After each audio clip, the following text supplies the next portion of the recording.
ការងារទាំងអស់ដែលបងប្អូនដាក់ពាក្យក្នុងកម្មវិធី EB3 តាមរយៈក្រុមហ៊ុន Globe Visa Cambodia គឺបងប្អូនមិនបាច់តម្រូវឲ្យមានការសម្ភាសឬធ្វើតេស្តភាសាអង់គ្លេសឬក៏បទពិសោធន៍នោះទេដោយបងប្អូនគ្រាន់តែមានលក្ខខណ្ឌដូចខាងក្រោមទី1បងប្អូនត្រូវមានអាយុចន្លោះពី18ទៅ50ឆ្នាំទី2បងប្អូនត្រូវមានសញ្ញាបត្រត្រឹមបាត់ដប់ឡើងលើទី3បងប្អូនមានប្រវត្តិរស់នៅល្អ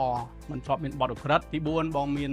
សុខភាពល្អមិនមានជំងឺរ៉ាំរ៉ៃឬក៏ជំងឺឆ្លងនិងទី5បងប្អូនមិនធ្លាប់ខូចឈ្មោះនៅក្នុងស្ថានទូតគឺអាចដាក់ពាក្យទៅបានហើយចំពោះអត្ថប្រយោជន៍បងប្អូនដាក់ពាក្យតែម្នាក់គឺបងប្អូនអាចទៅរស់នៅនិងធ្វើការជាអចិន្ត្រៃយ៍ក្នុងសហរដ្ឋអាមេរិកទាំងគ្រួសារបងប្អូនទទួលបានសេវាសុខភាពពេញលេញដោយប្រជាពលរដ្ឋអាមេរិកកូនគាត់អាចរៀននៅសាលាសហរដ្ឋអាមេរិកដោយមិនបង់ថ្លៃនិងបងប្អូនរស់នៅបាន5ឆ្នាំបងប្អូនអាចស្នើសុំសញ្ជាតិព្រមទាំងអាចធានាឪពុកម្ដាយទៅបានដោយពលរដ្ឋអាមេរិកប្រសិនបងប្អូនចង់បានព័ត៌មានលម្អិតបងប្អូនអាចតាក់ទងតាមរយៈលេខទូរស័ព្ទខាងក្រោមក្រុមការងារនឹងជម្រាបព័ត៌មានលម្អិតជូនបងដោយឥតគិតថ្លៃសូមអរគុណ